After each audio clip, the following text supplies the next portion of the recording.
Praise the lord. ఈరోజు వాక్యాంశము కీర్తనల గ్రంథం 33వ అధ్యాయం 13వ వచనం.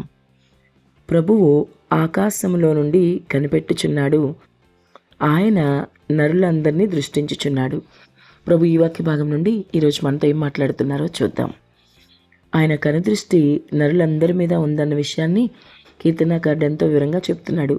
మరి వింటున్న సహోదరి సహోదరుడా, ఈరోజు నీ పరిస్థితి ఏంటి? నీవు మంచి భక్తినే చేస్తున్నావా? నీ భక్తి జీవితాన్ని ప్రభువు గమనిస్తున్నాడని నీకు తెలుసా? ఆయన ఆకాశంలో నుండి నిన్ను కనిపెడుతున్నాడన్న భరోసా ఆ భయం కలిగి నీవు ఉన్నావా? ఈరోజు నీవు ప్రభువుకి ఇష్టమైన భక్తినే చేయగలుగుతున్నావా? తీర్పు దినమందు ఆయనకు ఎదురుగా అనగా ఆయన నీవు ధైర్యంగా ఎదుర్కోగలుగుతున్నావా? ఈ ప్రశ్నలన్నీ ప్రభు నీ ముందుంచారు. మరి నీ సమాధానం ఏంటో ఆలోచించుకో. నీ భక్తి జీవితం ఎలా ఉంది? ఆయనకి ఇష్టమైన విధంగా భక్తి చేస్తున్నావా అనేది పరిశీలించుకో. చాలామంది క్రైస్తవులు తమ ఇష్టం వచ్చినట్లు జీవిస్తూ పాపాన్ని విడిచిపెట్టకుండా అదే విధంగా ఉంటున్నారు.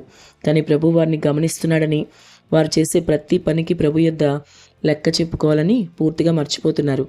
ప్రతి ఒక్కరూ తమ క్రియలకి ఖచ్చితంగా ఒకరోజు ప్రభు దగ్గర లెక్క చెప్పాలి.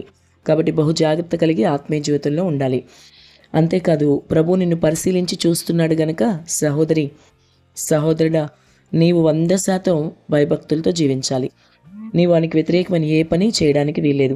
ప్రతి పాపమును ఇప్పుడే విడిచిపెట్టి ఆయనకి ఇష్టమైన విధంగా జీవించు. ఏం జరిగినా సరే ఆయనతో నీవు ఉండాలి. ఆయన కనుదృష్టి నీ మీద ఉంది కనుక దానికి తగ్గట్టుగా నీవు జీవించు. ఆమెన్.